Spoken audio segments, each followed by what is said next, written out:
ماں باپ جو ہوتے ہیں نا، ماں باپ وہ انسان کا نا سب سے قیمتی اثاثہ ہوتے ہیں. یعنی ماں باپ کی زندگی میں انسان نا کچھ بے پرواہ بھی ہو تو گزارا ہو جاتا ہے، کچھ فکروں سے وہ آزاد ہوتا ہے. ہمارے ہاں نا ماں باپ کی خدمت کا لوگوں نے ترجمہ بڑا اپنی مرضی کا لیا ہوا ہے. ماں باپ کی خدمت کرنی ہے، خرچہ دینا ہے. کئی ابا جی کو حج کرا کے نا اپنے ابا جی کو تو گلی میں بتا رہے ہوتے ہیں، ابا جی نو حج تے میں کر لیا سی، اور بھائی تیرے ابا جی تھے نا. ایک ختم شریف پہ میں اصالِ ثواب کی محفل میں حاضر تھا، تو وہ اپنے علامہ صاحب کو کہہ رہے تھے کہ 50,000 ابا جی کی طرف سے مسجد میں دے رہے ہیں، اعلان کر دیں. تو مائک میرے آگے آ چکا تھا، تو مولانا بیچارے مجبور تھے، واپس مانگ رہے تھے، میں دینا نہیں چاہ رہا تھا.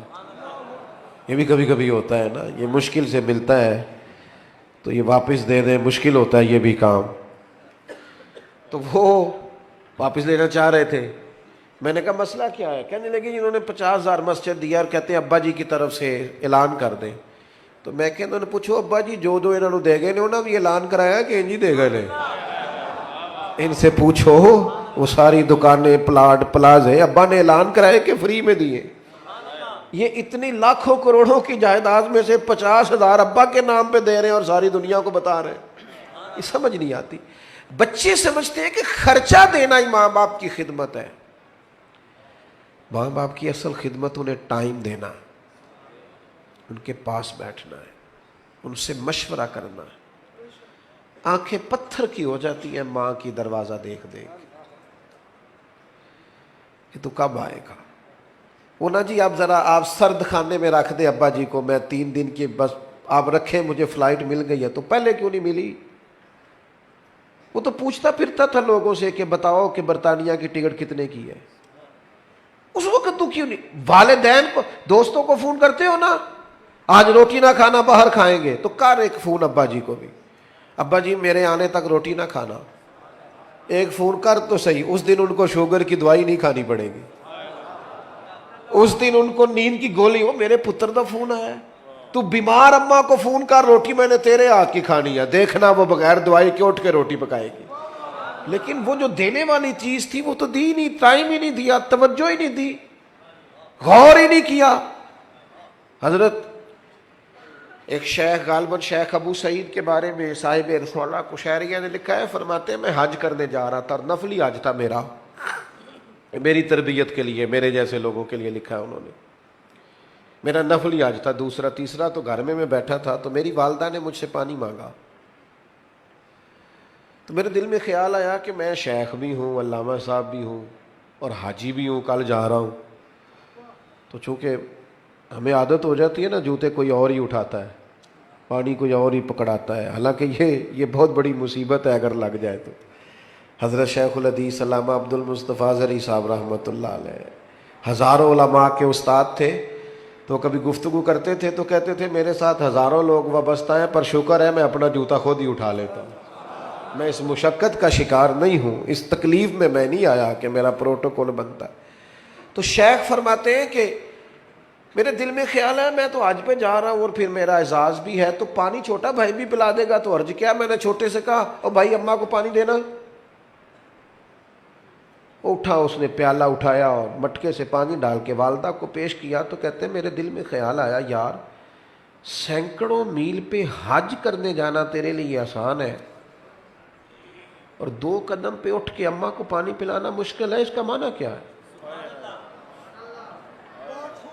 اس کا مطلب کیا ہے کہ لوگ حاجی کہیں گے، نعرے لگائیں گے، کچھ نہ کچھ. افتؤمنون ببعض الکتاب وتکفرون ببعض، کتاب کے بعض حصے پر ایمان لاتے ہو، بعض سے کفر کرتے ہو. اپنی من چاہا دین، یعنی یہ مسئلہ سارے مردوں کو یاد ہے کہ 4 شادیاں کرنا جائز ہے، تو بھئی دین میں اور بھی تو کئی چیزیں جائز ہیں، وہ کیوں نہیں یاد کی ہوئی؟ یہ سب نے یاد اپنی مرضی کی چیزیں اخذ کی ہیں. تو میرے عزیز شیخ فرماتے ہیں میں نے حج کا ارادہ ملتوی کیا اور میں نے سوچا 1 سال پورا ماں کی خدمت کروں گا اور اگلے سال حج کرنے جاؤں گا کیونکہ میرا نفل حج ہے. تھوڑا سا چیزوں پر غور کریں. پہلے تو ہمیں بچوں کو کہنا پڑتا تھا نا موبائل کم چلائیں، اب بچے کہتے ہیں کہ ابا چیز سے کہیں کہ جب گھر آئیں تو تھوڑی دیر موبائل تو بند کیا کریں. کو ہم نے بھی اپنی دل کی بات کرنی ہوتی ہے. گھر والی کہہ رہی ہوتی ہے 2 منٹ اسے چھوڑو, ہم تو ٹائم ہی نہیں دیتے. ماں باپ کو وقت دیں. اور آخری گزارش یہ کرنی ہے, جب وہ دنیا سے رخصت ہو جائے تو پھر بھی وہ ماں باپ ہیں. 12 حق اعلیٰ حضرت بریلوی نے لکھے ہیں والدین کے وصال کے بعد جو اولاد کے ذمے ہوتے. تجہیز و تکفین ہے, جنازہ ہے, تدفین ہے, جنازہ ہے. پھر اگر ان کے ذمے قرض ہے تو کوشش کرے اولاد اگر ہمت کرے تو قرض ادا کرے, ان کے لیے روز دعائے بخشش کرے, ان کے دوستوں سے رشتہ داروں سے اچھا سلوک کرے.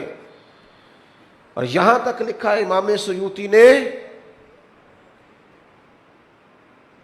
کہ کوئی ایسا کام نہ کرے جسے دیکھ کے لوگ دنیا سے گئے ہوئے والدین کو بھی باتیں کریں. وہ تھوڑا اپنے لہجوں پر, عملوں پر غور کرے کہ میری وجہ سے کہیں میرے قبیلے کو, میرے والدین کو کوئی شخص بات نہ کرے. آپ کو پتہ ہے بڑے لوگ تعریف کرتے ہیں پر یہ تعریف بڑی مزیدار ہوتی ہے. کسی چنگی ماں دا پتر ہے, یہ بڑی مزیدار تعریف ہوتی ہے, اس میں بڑا حسن ہوتا ہے اگر آپ قبول کریں. میرے عزیز, کوئی ایسا کام نہ کریں جس کے سبب سے لوگ والدین پر انگلی اٹھائیں. اپنے لہجوں میں مٹھاس لائیں, طبیعت کو ہلکا پھلکا کریں. اور یہ جو اعزاز اور پروٹوکول اور میں بھی ہوں, اس زندگی سے نہ اٹھ بلیا نہ چلو تھے وسیے جتے وس دے نہیں سارے انے. نہ کوئی ساڈی ذات پچھاڑے نہ کوئی سانو مننے. تھوڑا سا نا بالکل نارمل سی لائف گزارے. زیادہ چکر میں نہ پڑے کہ میں بھی ہوتا ہوں, مجھے بھی ہونا چاہیے, میرا بھی نام ہونا چاہیے. اس سے تھوڑا سا نا آپ زمین پہ رہیں گے تو زمین والوں سے رشتہ قائم رہے گا. آپ لوگوں کے بیچ رہیں گے تو اس میں آسانیاں ہوں گی. اپنے والدین سے خصوصی تعلق پیدا کریں. ہر روز صبح ان کے اصالِ ثواب کا بندوبست کریں. پابندی سے قبرستان جائیں. میرے والد صاحب کسان تھے. ایک دن ایک صاحب آ کے مجھ سے کہنے لگے کہ آپ کے ابا کا مزار کہاں ہے. میں نے کہا میرے لیے مزار ہی ہے, اگرچہ وہ مزار کی صورت میں تو نہیں پر میرے لیے. ہر بیٹے کے لیے اس کے ماں باپ کی قبر مزار ہے. لیکن بلے شاہ تو آسمانی اڈدیاں پھڑنا ہے, جیڑا گھر بیٹھا انہوں پڑھیا ہی نہیں.